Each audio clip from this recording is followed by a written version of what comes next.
to Cheche here on Citizen TV. Today's guest is Cabinet Secretary for Transport and Infrastructure, Engineer Michael Kamau. And we're having an interesting conversation here, quite illuminating. You've been talking to us about the expansion of our roads network, railway network.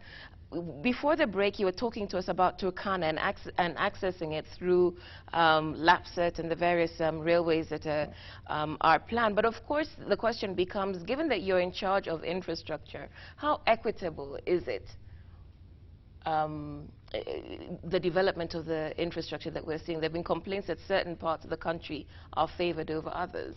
Let me put it this way, because I was in the Kibaki government, and I think he did a fantastic job in trying. But you would say that? No, it's known. It's known. I think that the country would say that he was very fair. His regime was very fair. We are seeing roads where we never saw them. Of course, we never succeeded in doing everything. So, under the Constitution now, everything has to be equitable.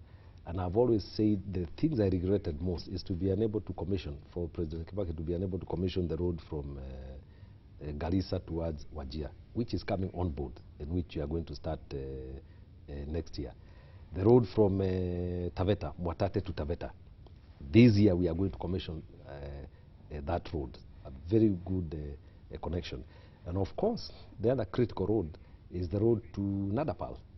From Eldoret, which is now in pieces. It used to be a very good tarmac road, but it has fallen into pieces. That is the procurement that we are going to do. National roads. What we did in the last regime was concentrate on regional infrastructure. And in fact, we did two roads with Tanzania, connecting us with Tanzania. We have improved the northern corridor. A lot of work was done on the northern corridor. If you recall, it used to take like 18 hours sometimes to get to Nairobi, just between Nairobi, which is our lifeline. Today, there are no complaints. The complaints are on congestion on the northern corridor, but not the condition of the road. Right. So, and on balance, though, of the 47 counties, now that we're in a devolved system, where do you think your attention is most needed?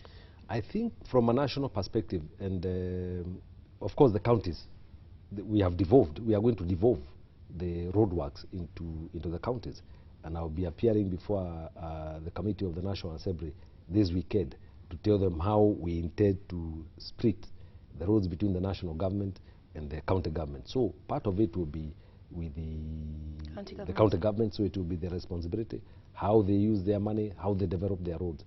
But from a national perspective, in another 10 years, we should be able to get to any part of this country, because we'll be left, if the proposal we are making, would be left with about 20,000 kilometers of a national road network, and another additional 20, which is inter-county. Okay, that's all clear, but where is your attention most needed, given that under the Constitution, you still have responsibility for connecting the entire country? So the concentration is regional connectivity, the road to Madeira, the road to Riboi, complete the road to Moyare, complete the road to Nadapal, improve the Isabania road, the River Namanga is okay, and then start doing of the northern corridor, which is very, very critical. Okay. Yes. What is going to happen to the authorities, the road authorities, national, the road, yeah. Now maybe those authorities, are they going to be dissolved? Maybe let me not say this, because I've not gone to the parliamentary committee, and I don't want to start a debate that I've not had discussion with them, and I'm doing it on this Saturday. Depending on what we agree on, then I'll be able to. But what do you envisage? What I envisage is Kenya is going to be there. Kenya National Highways Authority. Yes. And then we are having a debate on what to do with Kera, who will remain there in rural, but and urban. And urban, we may decide to just maybe combine them and then do. But in my opinion, we should allow even Kura to exist, because urban roads are so complex in terms of design that not all counties may have that capability. So I'm hoping that the governors, I can convince the governors and everybody in Kenya that we need something within the national government that is a fallback position, that you don't have to establish a department to deal with urban roads. You can ask the national government to assist you in terms of design and planning. When it comes to procurement, it's your money. Use your money and But the governors want the money, the roads, because that's what the money is. They can retain the money. Okay. They can retain the money. So but let them get technical. What the rural authority do then? The technical work? No. The rural authorities will have about 20,000 kilometers. That is what we propose. Because there are roads that are cutting across. Yeah. And you know, between two counties. There are roads which are going through two counties. They are not A, B, and C, but they are going through two counties. So there, we have a clearly defined role. So the urban? Urban, what I'm saying is that you have an urban department in Mombasa, in Kisumu. That is duplication, is a waste of resources. Yeah. Why not have it at the national government? Then they do all the urban. Support you technically. Then we support you to manage. The money comes to you. You tell us what are your programs. We help you with the designs. We help you with the supervision. You still keep control of the money. That is what you want to go and tell the members. That's what I want to propose. Right. We're on extra time now, so very quickly, let's get you responding to some of our viewers. Tell Engineer Kamau, I like his love for our country, infrastructure, and think in him. I may like to shake his hand if he gives me an appointment. That came from David in Machakos. But there's a question here. With all due respect, Engineer Kamau, do you own any matatus? Nope. No, you don't. Zero. Right. Please tell the Honorable Kamau that even today there's some transporters who overload using Panya roads to Malaba, transporting up to 60,000 tons per truck, passing all the way to Kitui, Thika, Nyahururu, Nakuru, Kapsabet, Mumias, Kundui to Malaba. That I agree. You agree with? What are you doing about it? Yes. We have, when we get that information, we have mobile way bridges that we that we deploy apart from the fixed ones. But it's a cat and mouse game. It is like theft. It's like thieves.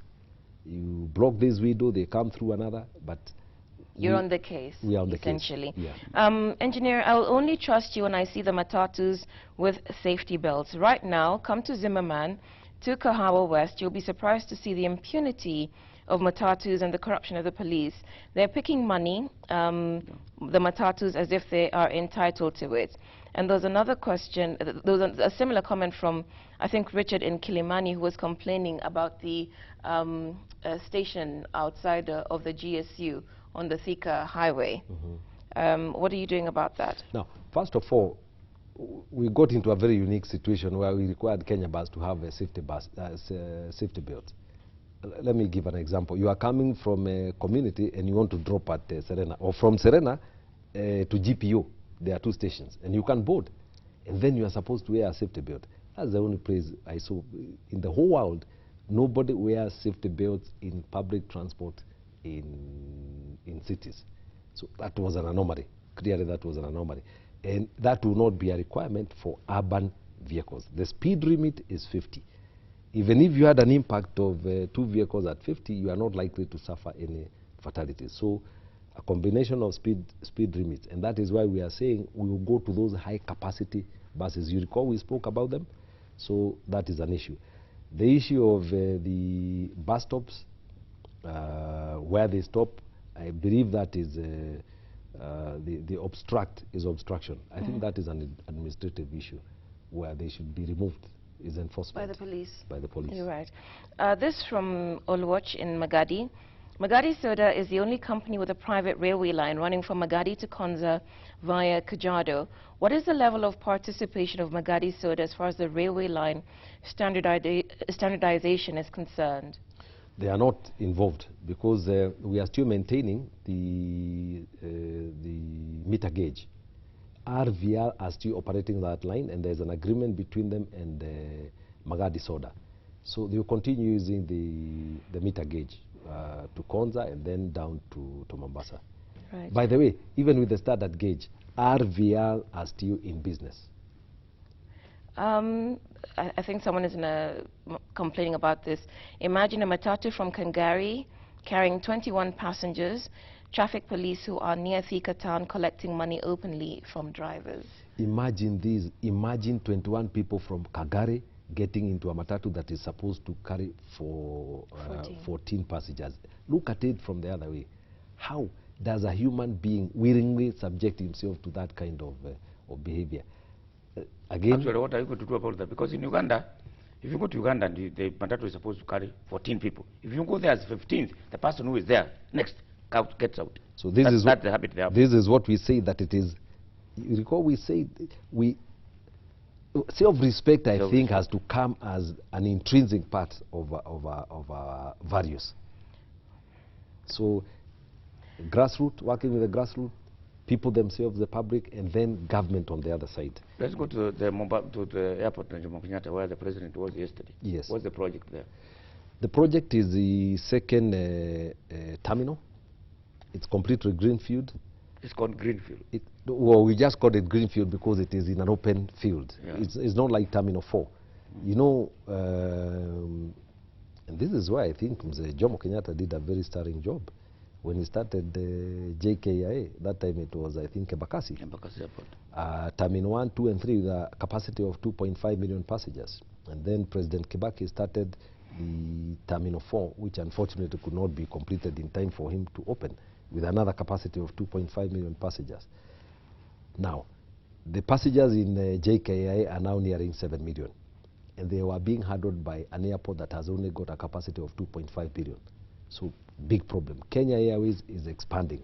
So there is a great need for us now to build a new terminal that can handle all the aircraft. The aircraft business is growing by about 10%, the number of passengers. So we start improving the services. A lot of our passengers are transit, 70%. There are people coming from other countries as a hub. Kenya Airways bringing them and then moving them. So the level of comfort at an airport has also gone